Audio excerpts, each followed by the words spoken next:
Positive Day Delivers, this is Dr. Gigi from I Can Change Project. Magandang gabi sa lahat ng mga delivers natin. And sa first time po tayo mapanood sa YouTube channel, thank you very much. Please subscribe, click na po yan, Dr. Gigi Sunga. It's Thursday evening yan. Nandito tayo sa Sari-Sari Store at sasagutin natin ngayon ang tanong, paano ba malulutas ang isang problema sa isang sari-sari store? At alamin muna natin, ano ba isa sa pinakamahirap na problema na nakakapagpasayang ng mga paninda ng isang sari-sari store? Walang iba kundi ang mga langgam. Yan. Di ba misa sa mga tindahan ang daming langgam? At ang mga langgam na yan ay nagiging sani ng problema kasi nga pumapasok sa mga sukal, pumapasok sa mga tinapay, sa mga candy, di ba? So sila yung tapos ikakalugi mo dun sa item na yon, di ba? Nagpunta sa candy yan. Limang candy, syempre di na yung bibilin. Mga tinapay, kagaya to, mga tinapay. Ito yung mga candy. So ano ang solusyon na naisip ni Tisay, ni Aling Tisay, ni Ate Tisay, okay?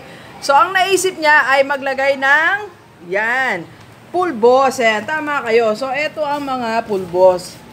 Ayan. So nilagay niya yung pulbos. Ito yung pulbos. Ordinary lang, ordinary powder, mabisang pantanggal ng mga langgam na nagiging sanhi na mga problema o kalanggaman sa isang sari-sari store. Alam mo yan, ayan. So ikakalat mo lang ang mga yan. So yan, ikakalat mo lang ang mga pulbos sa paligid yung mga estante. Ayan, pasensya na, medyo maingay ha. So, asan pa yung mga pulbos mo sa'yo? Alright, so ayan. Ito po. Yan. So, yan yung mga pulbos. Nakita niyo po ba, delivers? Yan. Mga pulbos sa gilid. Ito pa, oh. Okay.